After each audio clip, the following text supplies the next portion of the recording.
வணக்கம். குமுதம் செய்திகளுக்காக நான் திவ்யா. விரிவான செய்திகளை பார்ப்பதற்கு முன் இந்நேரத்திற்கான தலைப்புச் செய்திகளை பார்க்கலாம்.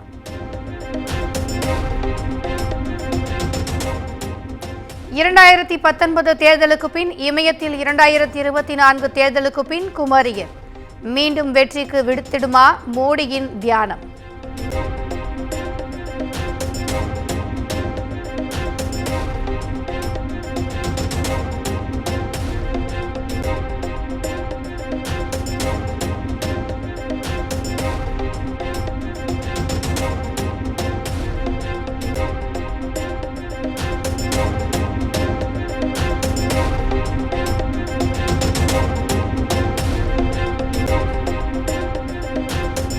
மூன்று நாட்கள் பயணமாக இன்று கன்னியாகுமரி வருகிறார் பிரதமர் நரேந்திர மோடி. விவேகானந்தர் மண்டபத்தில் தியானம் செய்ய உள்ள நிலையில் சுற்றுலா பயணிகளுக்கு கட்டுப்பாடு.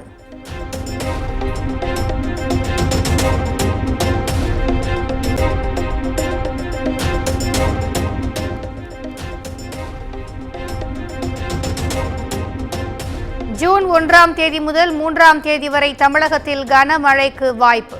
இந்திய வானிலை ஆய்வு மையம் எச்சரிக்கை.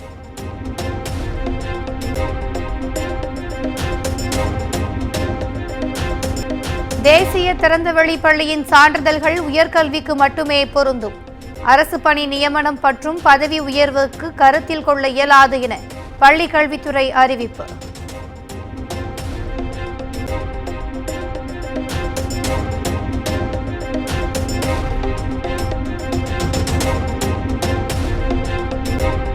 பிரதமரின் வருகையை ஒட்டி கன்னியாகுமரியில் 5 அடுக்கு பாதுகாப்பு.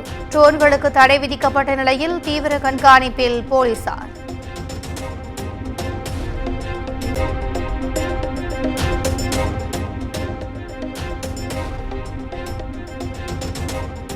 மதுரை காரைக்குடி 4 வழிச்சாலை பணிகளில் தொய்வு.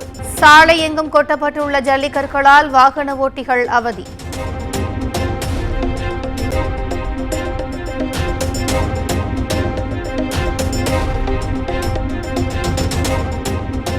புதுக்கோட்டையில் பேருந்தில் பயணித்த பெண்ணை கண்டித்து அரசு பேருந்து நடத்துனர். பேருந்தை முற்றுகையிட்ட உறவினர்களால் பரபரப்பு.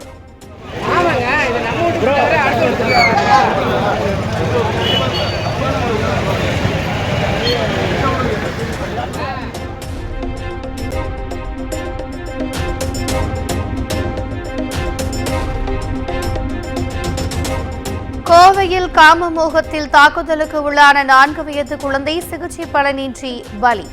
கள்ளக்காதலனை கைது செய்து காவல்துறையினர் விசாரணை.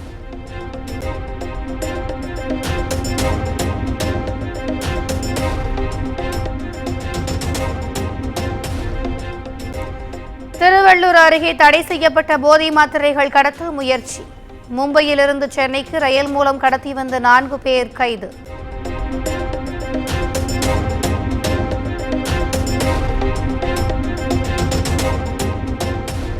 விருதுநகர் வெம்பக்கோட்டையில் 3ஆம் கட்ட அகழாய்வுக்கான ஆயத்த பணிகள் தொடக்கம். ஜூன் முதல் வாரம் அகழாய்வு பணி தொடங்கும் என அதிகாரிகள் தகவல்.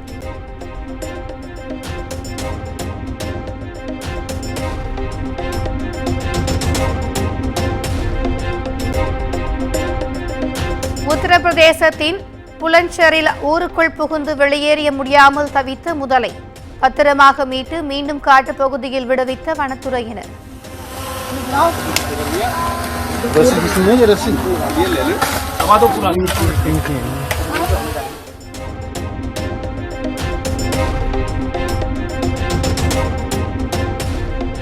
நார்வே செஸ் போட்டியில் உலகின் நம்பர் 1 வீரர் கால்சனை வீழ்த்தினார் பிரக்யானந்தா.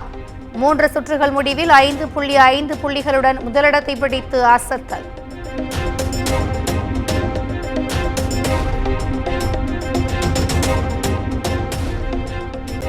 புனேவில் கார் விபத்தை ஏற்படுத்திய சிறுவனின் இரத்த மாதிரியை மாற்ற முயற்சித்த விவகாரம். மருத்துவமனை முதல்வரை ஆளும் கட்சி அமைச்சர் மிரட்டியது விசாரணையில் அம்பலம்.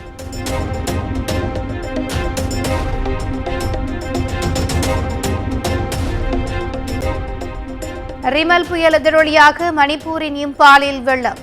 வீடுகளில் தண்ணீர் புகுந்ததை அடுத்து ஆயிரக்கணக்கானோர் வெளியேற்றம்.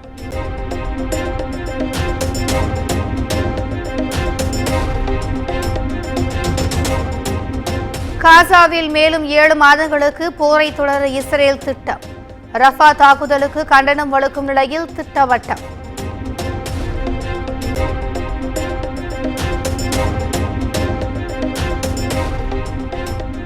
இந்தியாவில் ஆல் ஐஸ் ஆன் ரஃபா ஸ்டோரியை 46 மில்லியன் பேர் இணையத்தில் பதிவு. திரைப்பிரபலங்கள், விளையாட்டு வீரர்கள் உள்ளிட்ட பலரும் பாலஸ்தீனத்திற்கு ஆதரவு.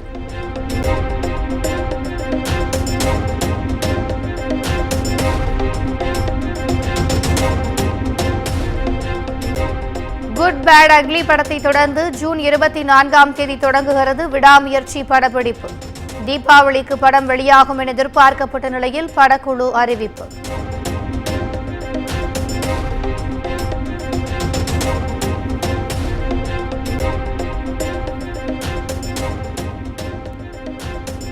Sri Rangabhopati International School, CBSE, Senji.